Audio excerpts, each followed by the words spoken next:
we will inform you about what the media is hiding, about the personality of Turkish President Tayyip Recep Erdogan.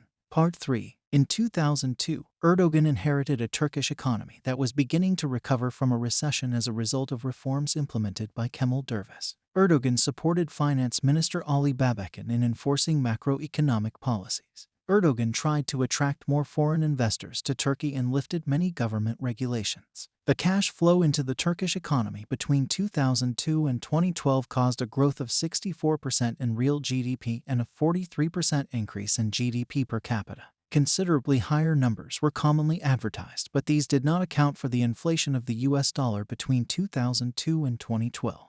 The average annual growth in GDP per capita was 3.6%. The growth in real GDP between 2002 and 2012 was higher than the values from developed countries, but was close to average when developing countries are also taken into account. The ranking of the Turkish economy in terms of GDP moved slightly from 17 to 16 during this decade. A major consequence of the policies between 2002 and 2012 was the widening of the current account deficit from US $600 million to US $58 billion. Since 1961, Turkey has signed 19 IMF loan accords. Erdogan's government satisfied the budgetary and market requirements of the two during his administration and received every loan installment, the only time any Turkish government has done so. Erdogan inherited a debt of $23.5 billion to the IMF, which was reduced to $0.9 billion in 2012. He decided not to sign a new deal. Turkey's debt to the IMF was thus declared to be completely paid, and he announced that the IMF could borrow from Turkey. In 2010, 5-year credit default swaps for Turkey's sovereign debt were trading at a record low of 1.17%, below those of 9 EU member countries and Russia. In 2002, the Turkish central bank had $26.5 billion in reserves. This amount reached $92.2 billion in 2011. During Erdogan's leadership, inflation fell from 32% to 9.0% in 2004. Since then, Turkish inflation has continued to fluctuate around 9% and is still one of the highest inflation rates in the world. The Turkish public debt as a percentage of annual GDP declined from 74% in 2002 to 39% in 2009. In 2012, Turkey had a lower ratio of public debt to GDP than 21 of 27 members of the European Union and a lower budget deficit to GDP ratio than 23 of them. In 2003, Erdogan's government pushed through the Labor Act, a comprehensive reform of Turkey's labor laws. The law greatly expanded the rights of employees, establishing a 45-hour workweek and limiting overtime work to 270 hours a year, provided legal protection against discrimination due to sex, religion, or political affiliation, prohibited discrimination between permanent and temporary workers, entitled employees terminated without valid cause to compensation, and mandated written contracts for employment arrangements lasting a year or more. Erdogan increased the budget of the Ministry of Education from 7.5 billion lira in 2002 to 34 billion lira in 2011, the highest share of the national budget given to one ministry. Before his prime ministership, the military received the highest share of the national budget. Compulsory education was increased from 8 years to 12. In 2003, the Turkish government, together with UNICEF, initiated a campaign called Come On Girls to School. The goal of this campaign was to close the gender gap in primary school enrollment through the provision of a quality basic education for all girls, especially in southeast Turkey. In 2005, the parliament granted amnesty to students expelled from universities before 2003. The amnesty applied to students dismissed on academic or disciplinary grounds. In 2004, textbooks became free of charge, and since 2008 every province in Turkey has its own university. During Erdogan's premiership, the number of universities in Turkey nearly doubled, from 98 in 2002 to 186 in October 2012. The Prime Minister kept his campaign promises by starting the FATI project, in which all state schools, from preschool to high school level, received a total of 620,000 smart boards, while tablet computers were distributed to 17 million students and approximately 1 million teachers and administrators. In June 2017, a draft proposal by the Ministry of Education was approved by Erdogan, in which the curriculum for schools excluded the teaching of the theory of evolution of Charles Darwin by 2019. From then on, the teaching will be postponed and start at undergraduate level. Under Erdogan's government, the number of airports in Turkey increased from 26 to 50 in the period of 10 years. Between the founding of the Republic of Turkey in 1923 and 2002 there had been 6 kilometers of dual carriageway roads created. Between 2002 and 2011, another 13,500 kilometers of expressway were built. Due to these measures, the number of motor accidents fell by 50%. For the first time in Turkish history, high-speed railway lines were constructed, and the country's high-speed train service began in 2009. In 8 years, 176 kilometers of railway were built and 449 kilometers of railway renewed. The construction of Marmara, an undersea rail tunnel under the Bosphorus Strait, started in 2004. It was inaugurated on the 90th anniversary of the Turkish Republic, the 29th of October 2013. The inauguration of the Yavuz Sultan Selim Bridge, the third bridge over the Bosphorus, was on the 26th of August 2016.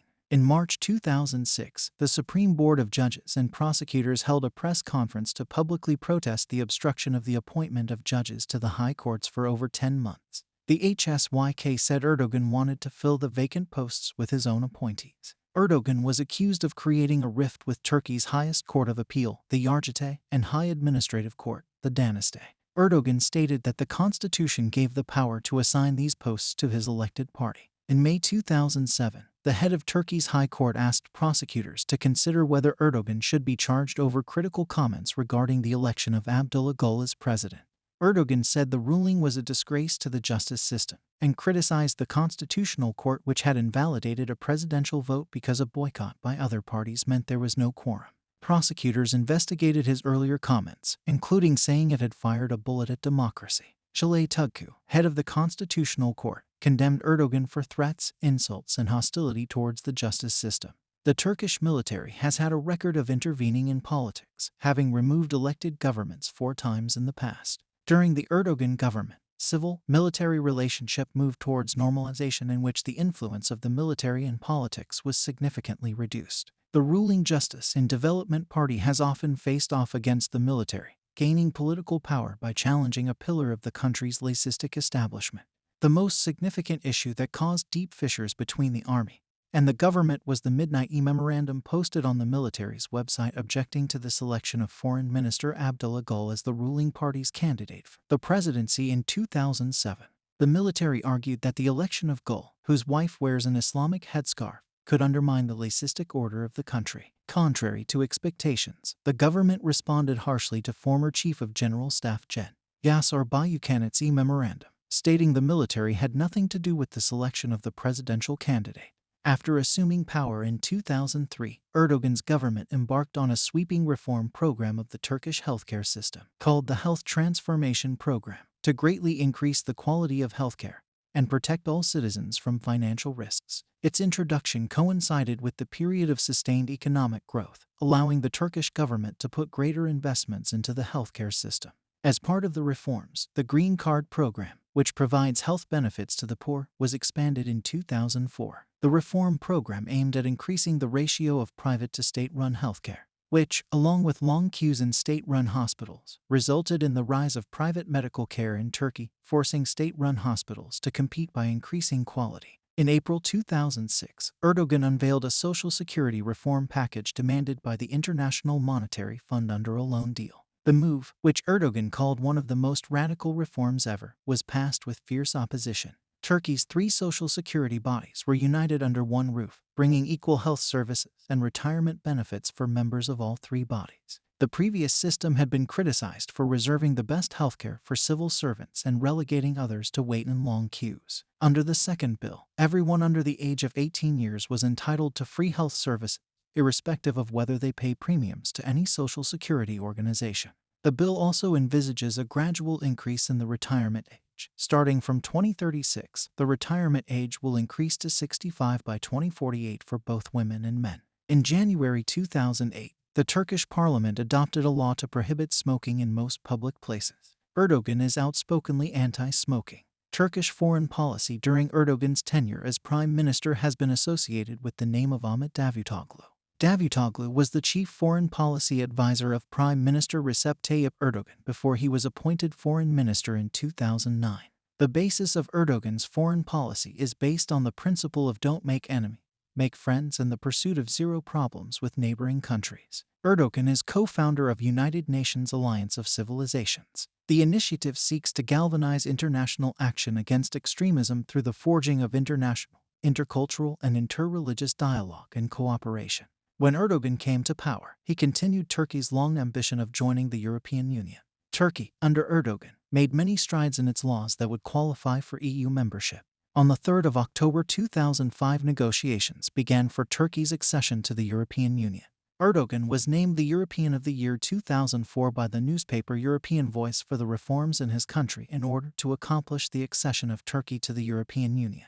He said in a comment that Turkey's accession shows that Europe is a continent where civilizations reconcile and not clash. On the 3rd of October 2005, the negotiations for Turkey's accession to the EU formally started during Erdogan's tenure as Prime Minister. The European Commission generally supports Erdogan's reforms, but remains critical of his policies. Negotiations about a possible EU membership came to a standstill in 2009 and 2010, when Turkish ports were closed to Cypriot ships. The Turkish government continues its refusal to recognize EU member state Cyprus. Relations between Greece and Turkey were normalized during Erdogan's tenure as Prime Minister. In May 2004, Erdogan became the first Turkish Prime Minister to visit Greece since 1988. And the first to visit the Turkish minority of Thrace since 1952. In 2007, Erdogan and Greek Prime Minister Kostas Karamanlis inaugurated the Greek-Turkish natural gas pipeline, giving Caspian Gas its first direct Western outlet. Turkey and Greece signed an agreement to create a combined joint operational unit within the framework of NATO to participate in peace support operations. Erdogan and his party strongly supported the EU-backed referendum to reunify Cyprus in 2004. Negotiations about a possible EU membership came to a standstill in 2009 and 2010, when Turkish ports were closed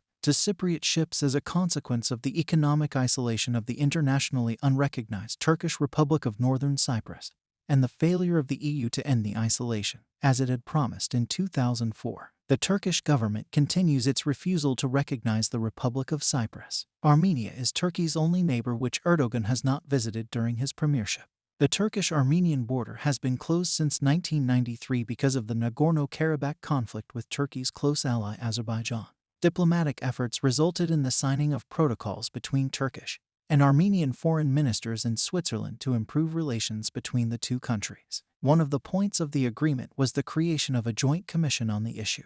The Armenian Constitutional Court decided that the commission contradicts the Armenian constitution. Turkey responded saying that Armenian court's ruling on the protocols is not acceptable, resulting in a suspension of the rectification process by the Turkish side. Erdogan has said that Armenian President Serj Sargsyan should apologize for calling on school children to reoccupy eastern Turkey. When asked by a student at a literature contest ceremony if Armenians will be able to get back their western territories along with Mount Ararat, Sargsyan said, "This is the task of your generation." In December 2004, President Putin visited Turkey, making it the first presidential visit in the history of Turkish-Russian relations besides that of the chairman of the Supreme Soviet of the USSR, Nikolai Podgorny, in 1972. In November 2005, Putin attended the inauguration of a jointly constructed Blue Stream natural gas pipeline in Turkey. This sequence of top-level visits has brought several important bilateral issues to the forefront.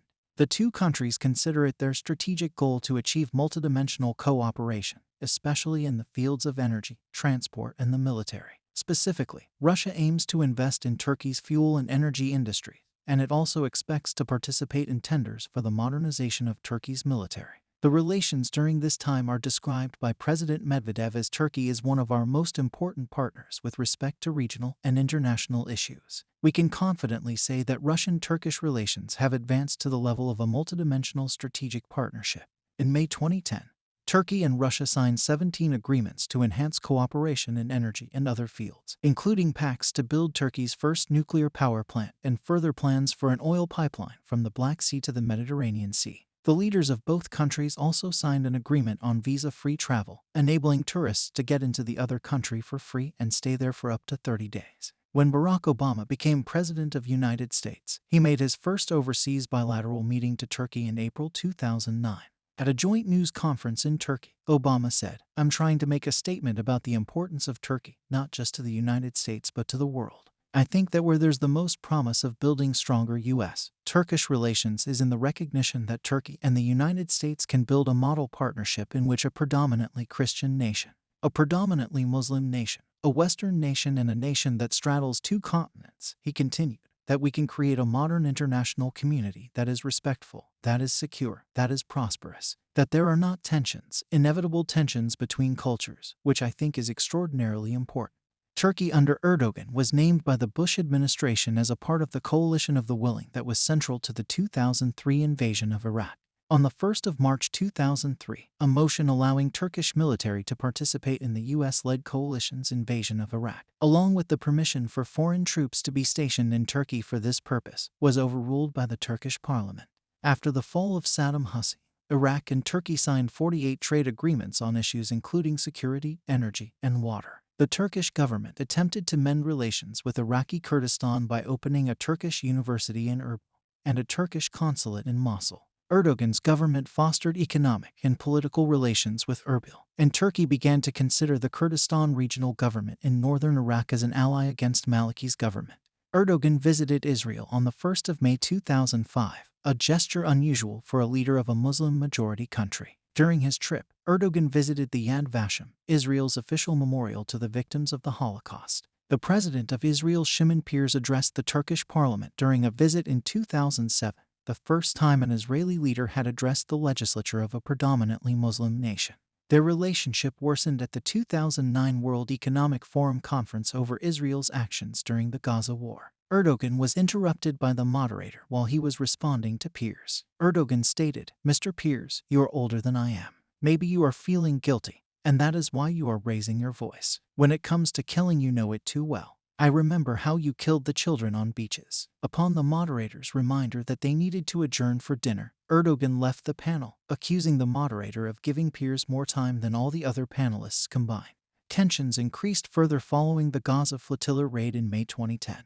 Erdogan strongly condemned the raid, describing it as state terrorism, and demanded an Israeli apology. In February 2013, Erdogan called Zionism a crime against humanity, comparing it to Islamophobia, antisemitism, and fascism. He later retracted the statement, saying he had been misinterpreted. He said everyone should know that his comments were directed at Israeli policy, especially as regards to Gaza and the settlements. Erdogan's statements were criticized by Undersecretary General Ban Ki-moon, among others. In August 2013, the Hurriyet reported that Erdogan had claimed to have evidence of Israel's responsibility for the removal of Morsi from office in Egypt. The Israeli and Egyptian governments dismissed the suggestion.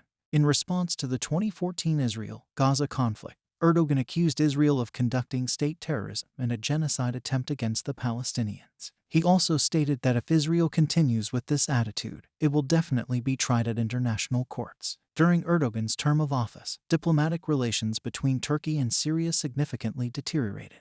In 2004, President Bashar al-Assad arrived in Turkey for the first official visit by a Syrian president in 57 years. In late 2004, Erdogan signed a free trade agreement with Syria. Visa restrictions between the two countries were lifted in 2009, which caused an economic boom in the regions near the Syrian border. However, in 2011 the relationship between the two countries was strained following the outbreak of conflict in Syria.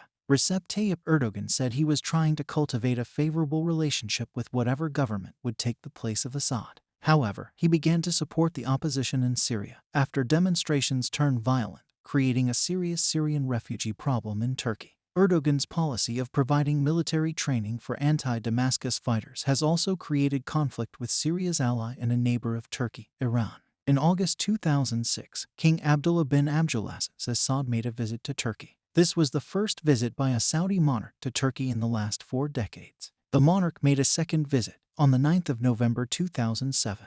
Turk-Saudi trade volume has exceeded US $3.2 billion in 2006, almost double the figure achieved in 2003. In 2009, this amount reached US $5.5 billion, and the goal for the year 2010 was US $10 billion. Erdogan condemned the Saudi-led intervention in Bahrain and characterized the Saudi movement as a new Karbala. He demanded withdrawal of Saudi forces from Bahrain. Erdogan had made his first official visit to Egypt on the 12th of September 2011, accompanied by 6 ministers and 200 businessmen.